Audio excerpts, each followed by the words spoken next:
Well, hey there. It's Terry Sawchuk. It's Thursday, so that means it's time for 3 Minute Thursdays. Recording outside, so you may hear a few background noises. That just comes with the territory, I guess. So I wanted to just go over a few things because I'm starting to see some momentum slow down in the major index averages. So this is the S&P 500.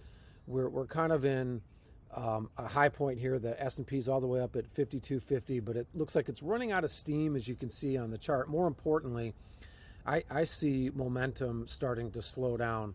It's a little less obvious in the S&P 500, but when you look at the NASDAQ, it's pretty clear that it's running out of steam.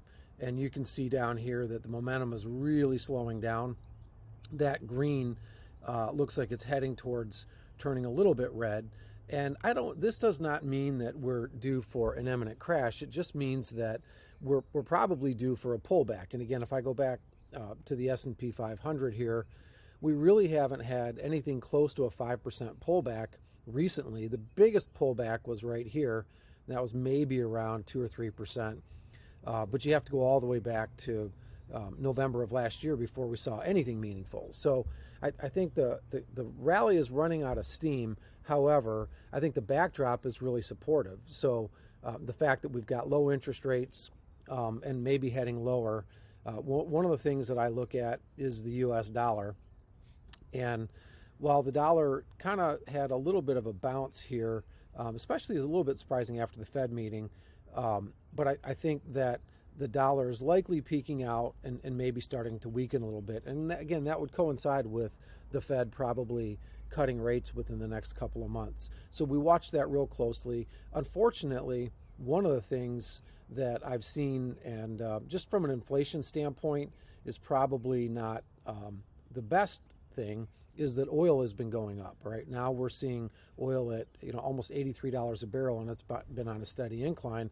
And again, it's likely a combination of a couple things. One, the Fed cutting interest rates, and two, with all the geopolitical tensions, they're likely to continue to cut production, which could push prices higher. And it might make it a little bit more difficult for the Fed to cut rates. But I think we're getting to the point where some of the macro stuff is going to be a little less important to the Fed than the reality of $34 trillion in debt.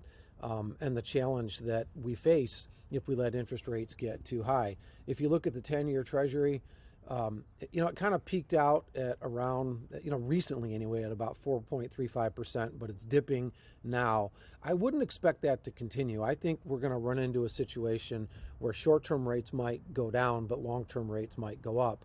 And we'll see how that plays out. But it looks like the rally is running out of steam for now, so we'll keep a close eye on it. No really major changes to make. It's just something to be aware of. It's Easter weekend, so happy Easter to everyone. Hope you enjoy your Good Friday and spend some time with family and friends. And I will look forward to sharing some more time with you next week on 3 Minute Thursday.